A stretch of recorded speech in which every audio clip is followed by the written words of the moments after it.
I'm a retired colonel in the Air Force. I was in for 30 years, not all full active duty, but in the reserves. And you'll see on the board some of our pictures of my past experience and some of the people that I flew with, and some of the medals and so on that I accumulated. I call them, I've been there and done that. Some of them are meaningful. There's two of them that are. One of them is a Distinguished Flying Cross. That's the one over on the left, and there's a little nudge on it that shows that there's two of them. And then there's an air medal over here, and it has 4 oak leaf clusters, which means that there were 5. So I give this talk a number of times, and I call it A Lucky Young Man at War. And I was a young man at that time. I volunteered for the draft when I was 18 in 1941 in June, 6 months before the war started. And I started at the University of Wisconsin in the engineering school in the spring, or in the fall, I should say, and then the war started in December 7th. So I didn't enlist or volunteer for the Air Force, and it was really called the Army Air Force back in there, or Army Air Corps actually, but then they moved it to Army Air Force. And then after the war was over, they decided it was big enough to be called an Air Force, period. So I was a member of all 3 of those. February, about the middle of February, I volunteered then to go into the Army Air Corps. And I set sail for the West Coast in a train in February of that year. And when I got to Santa Ana, that was the pre-flight school. It was full. They were pulling people in because actually we had over 15 million people in uniform during the course of the war. And they budgeted, it ballooned the number of people that were being pulled in, young people, because that's the way you fight a war. You fight a war with young people. Old people manage, young people fight. Sort of sad, but it's true. In any case, we got there, and I was assigned my uniform, and then they fired us off to a backward place, which is a ladies' or women's teachers' college, Spearfish, South Dakota. This is a holding action. Till we could get into pre-flight school, we'd go over and be in this college. Well, when I was in the university, I joined the ROTC, Reserve Officer Training Corps. So when I got to Spearfish, I became the commanding officer of the flight that we had. So I didn't have to do very much. And I didn't have to take many classes because I'd already had a year and a half of college.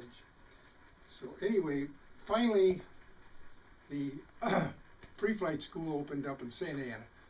And I traveled back to California and spent some time at Santa Ana. And we went through 3 primary schools. There were primary and the mid school and then the advanced school. The advanced school was the twin engine school, and that was in Stockton, California. That's where I graduated finally.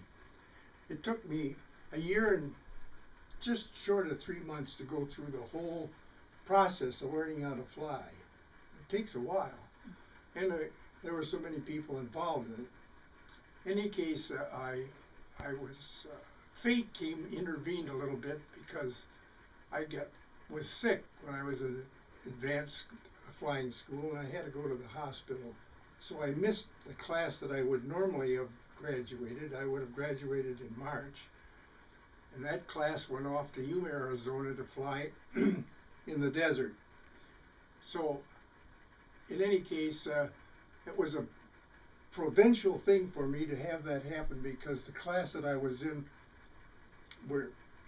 wanted to fly P-38 aircraft, and they were denied this opportunity, and they were going to go into B-24 co-pilot transition. And that B-24 pilot transition people didn't live very long when they got over to the European theater. The number of aircraft that knocked out back in those days was alarming. Alarming. So anyway, I volunteered for a secret mission when I graduated, and I was assigned to the 4th Combat Cargo. 4th Combat Cargo. Now that didn't sound very, I mean, almost as bad as going into B-24 co-pilot school. But as it turned out, we were assigned, and our mission was to go over into the CBI, China, Burma, India Theater, and fly. I went through basic training in the C-46. It's at Louisville, Kentucky, and moved out of Louisville, Kentucky in early November of 1944, and started on the move across halfway around the world over to China, Burma, India Theater. And we had all brand new airplanes, and a secret, nobody's supposed to know where we're going. And we thought we were probably going to the Aleutians because they provide us with a lot of warm weather gear. And in any case, that wasn't the case. We were going to a place where it was pretty warm and rainy a lot of times, the monsoons and so on. But anyway, when we got over, it took us a while to get over because we would go maybe like 1,000 miles a day, and we were flying 100 airplanes, brand new airplanes, and we didn't want everyone to arrive at the same time. A couple of them didn't make it. They crashed on their way over, but we ended up with almost all of our aircraft. And when we got to Karachi, they did a little maintenance on their planes, and they hooked on a few gliders to be towed over across the width of India. We stopped at Agra, where the Taj Mahal is located. And so we had a couple days at Agra, and so it was able to go over and visit the Taj Mahal, which is really amazing. Now, when you get to India, you can't believe how poor that country was. Now, it's not as poor. It was a lot more poor than it is now. It's gained quite a bit, moved up the ladder. We find that out when we call, get somebody on the phone, in Bangladesh or whatever.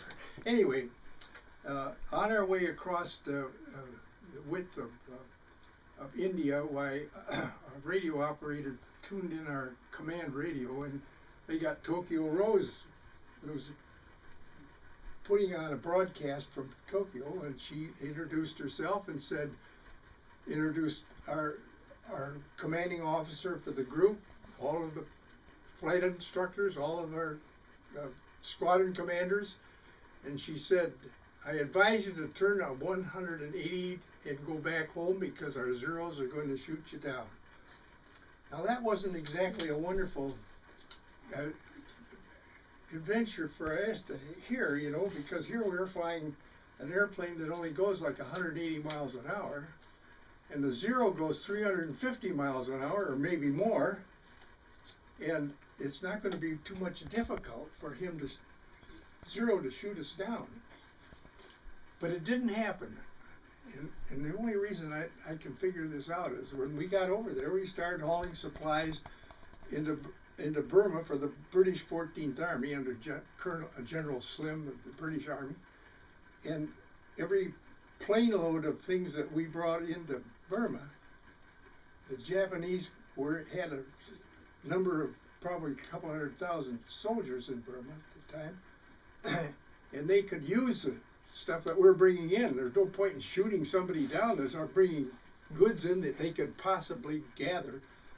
And they tried to do that. In some instances, they got close to it. There were one area that we flew into that was a place called Maitila. Maitila was the British 14th Army conquered that area, but at night they had to withdraw to their perimeter with all of their supplies, and the Japanese would take over the field then. In the morning, the British would come out with all of their tanks and so on, and wipe out the thing, and they'd call on the radio and say, it's okay for you to land. Meanwhile, we're on our way. Now, if they don't get if we don't get the plus to land there, we land someplace else, and they can bring this stuff in by truck. But it was an interesting situation there, and we were flying out of a place called Chittagong, and that's down, you'll see that on the farther down. You got your finger on it?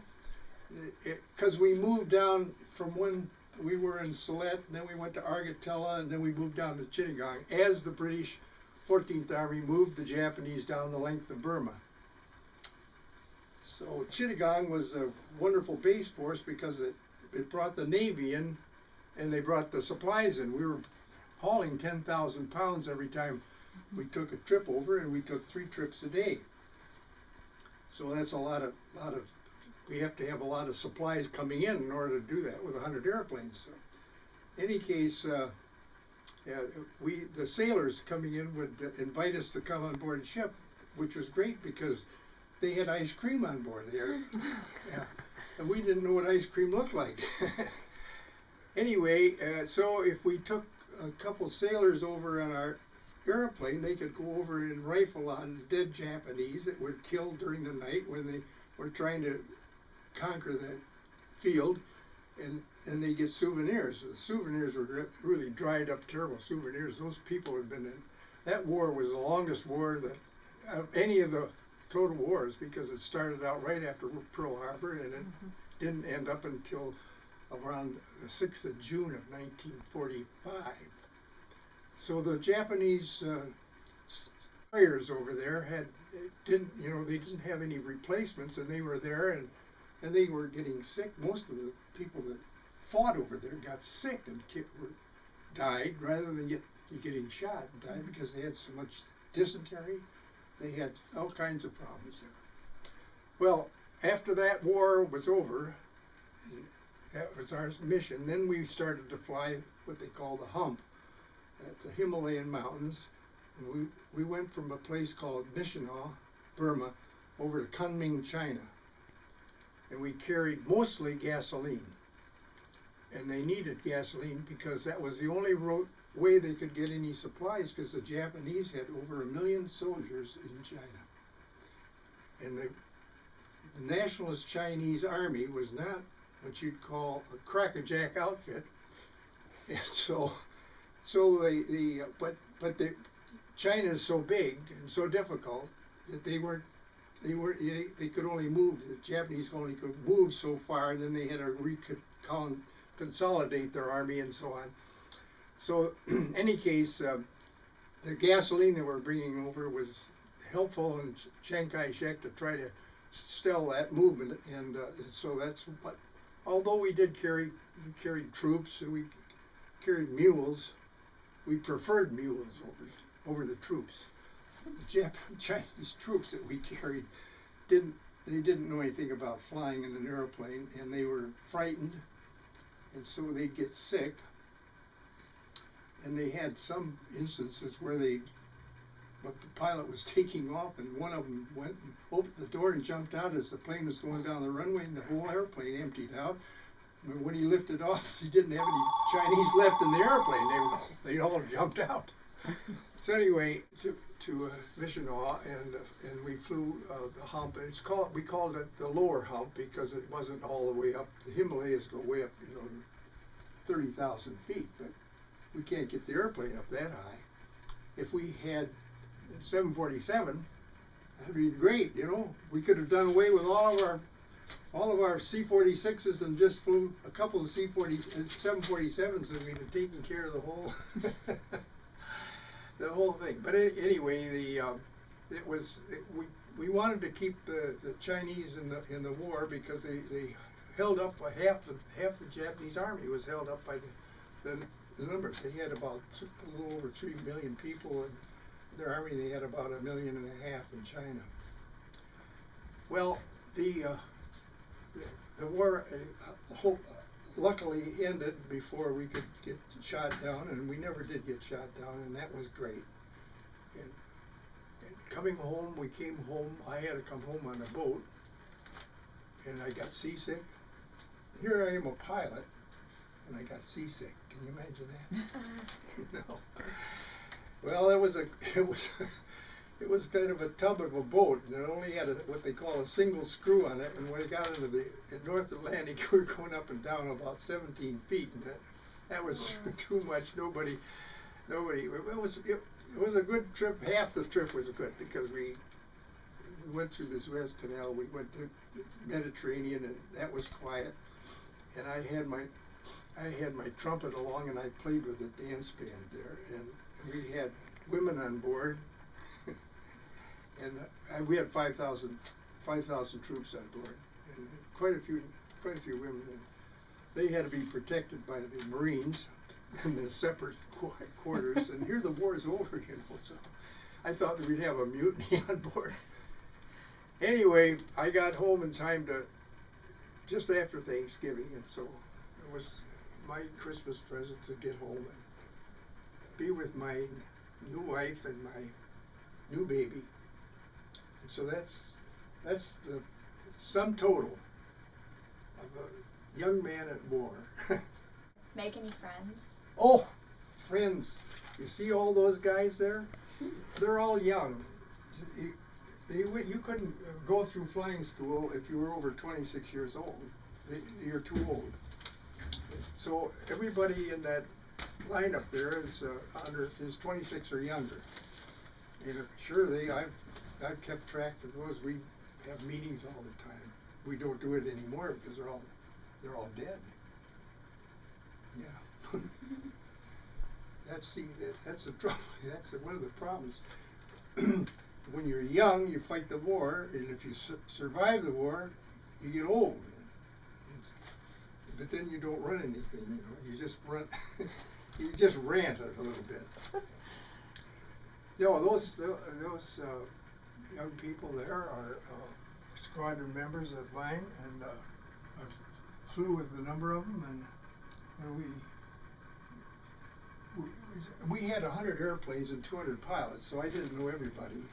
And we had 4 squadrons, and our was the 13th squadron, and the only ones that we'd get to know were the ones that came over when payday came and would come to play poker, because we'd have a big poker game going, and they knew where the big game was, so they'd come over, and so then we get to know some of them, not too many. And then we get replacement pilots, and replacement pilots were coming in because they shut down the training command as the war began to recede. Why they didn't need to be training any more pilots, and then they sent the young semi-trained pilots. They weren't very good, most of them, but anyway,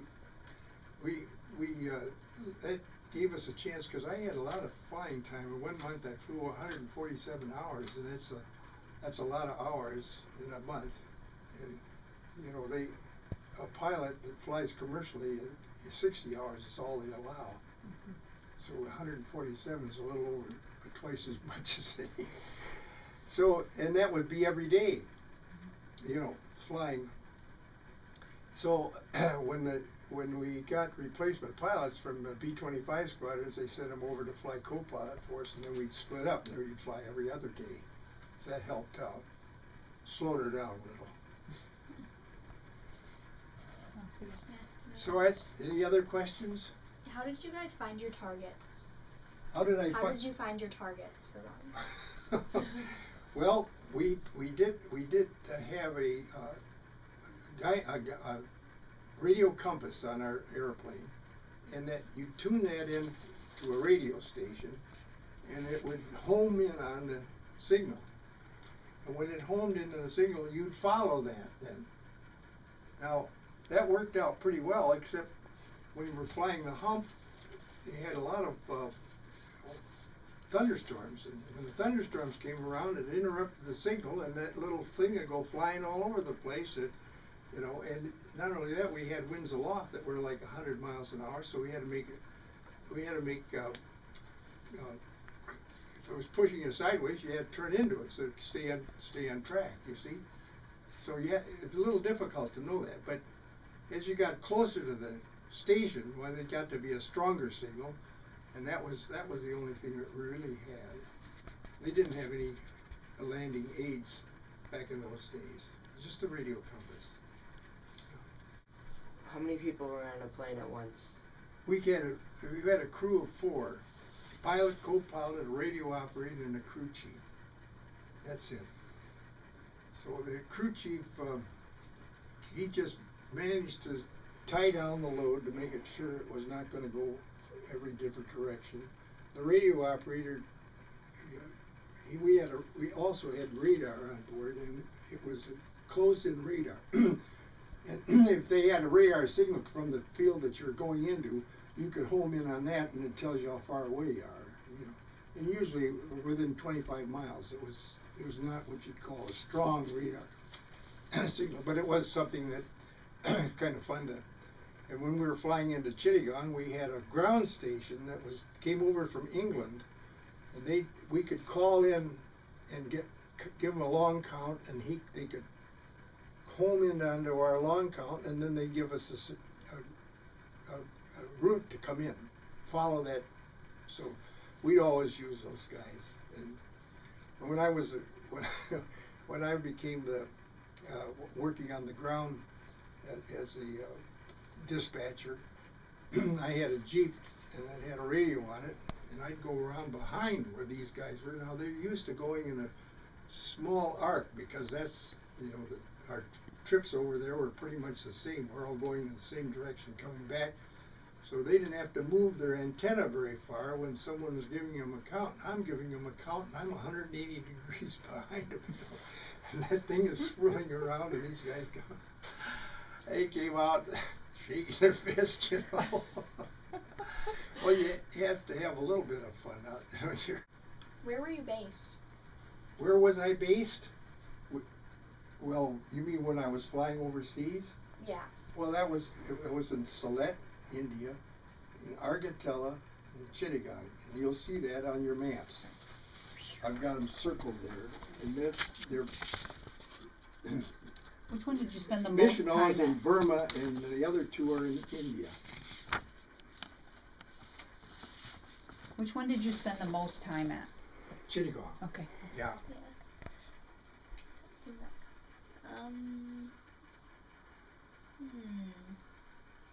Did you leave any family behind when you went to the war?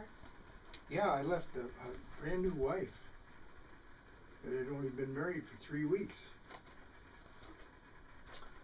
So that was, but see, during the war, a lot of times that happened. We both were pretty young when we got married. Yeah.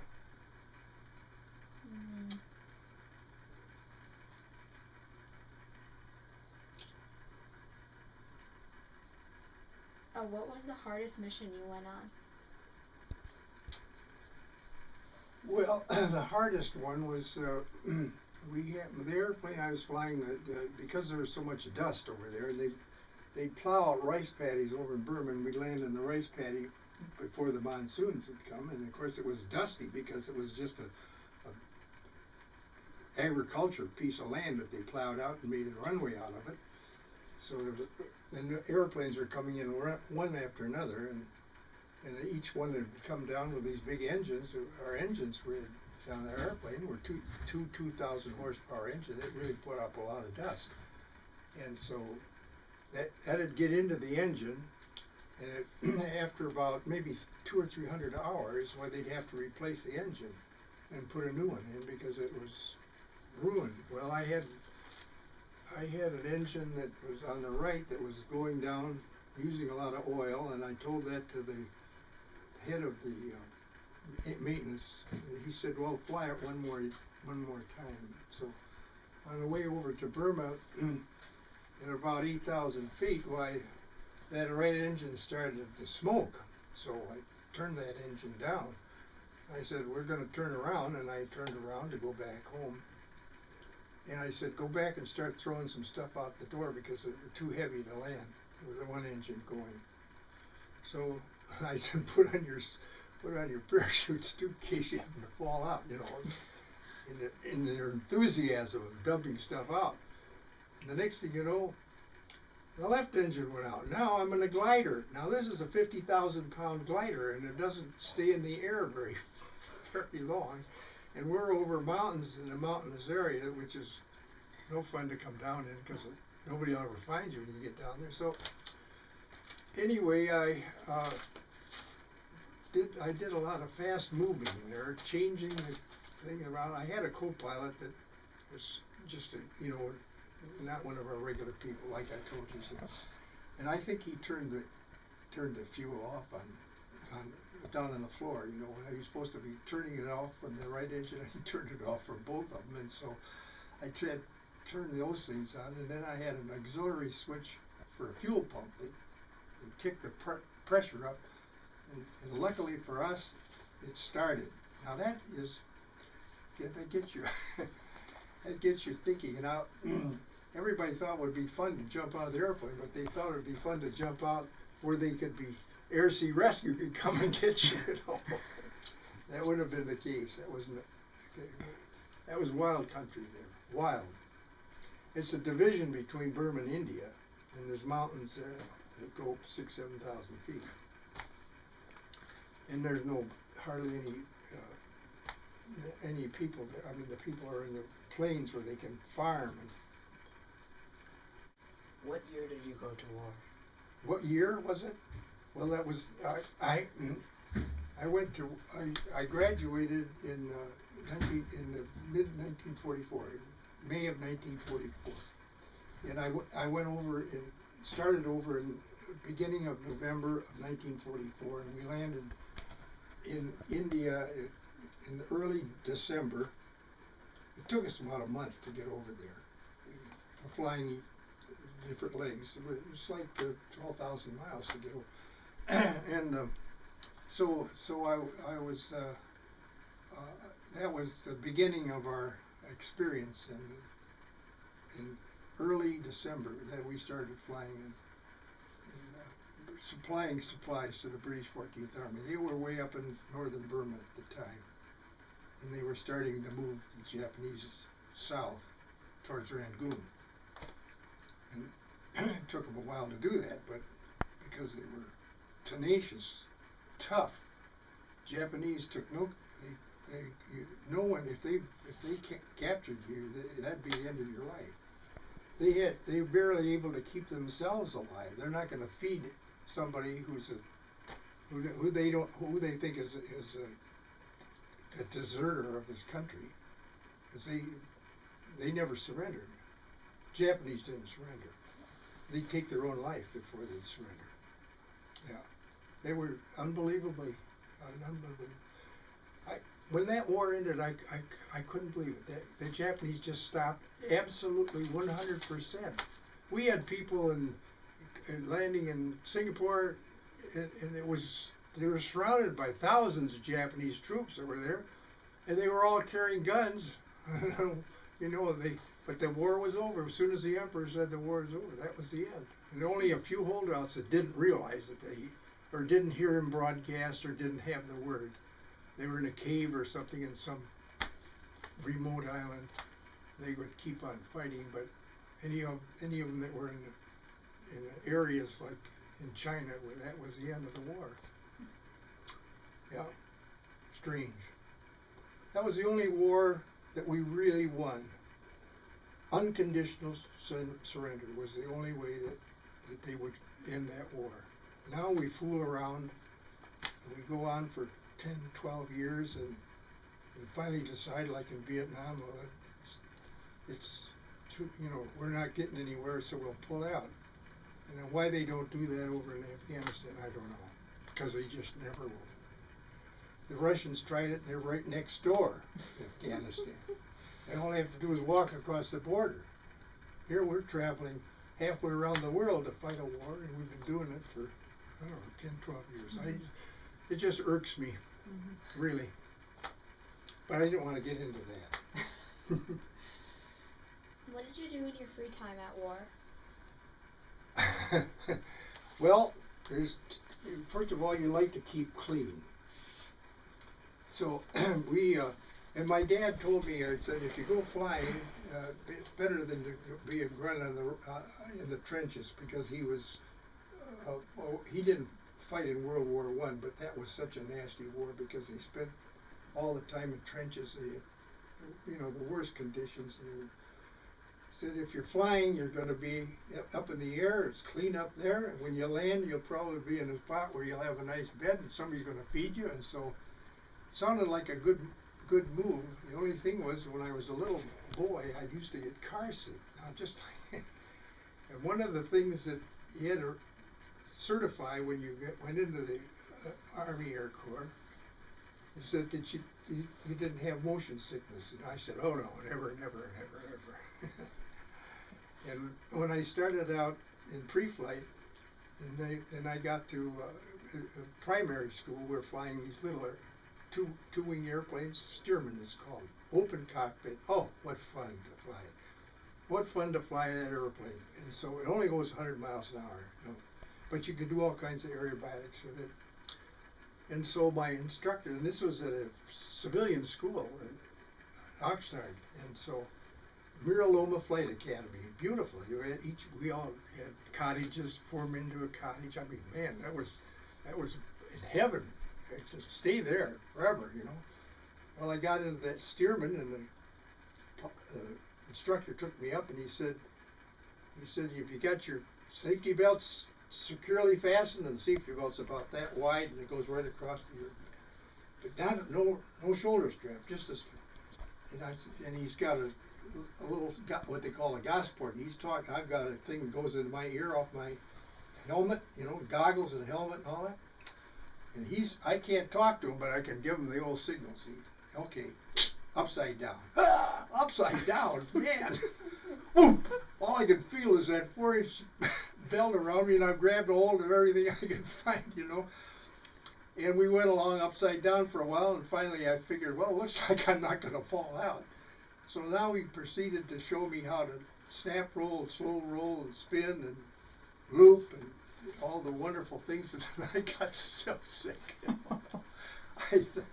So he turned it upside down again because I was getting sick, and we went quietly back. And I thought, well, that's the end of my flying career. But he was a very nice guy, and he really thought I could fly if I finally got over that. And so the next day we went up, and now he let me do it. And you do it now. And when I could do it, then I knew what was happening, and so did my stomach. See, so it's the unknown factors that happen when you're. And so I never did get airsick after that. And I really enjoyed that, flying that little airplane. It was the most fun that I had in flying school. My flying career, I've flown quite a bit. After the war, our company had our own airplane, so I flew that all the time. Anyway,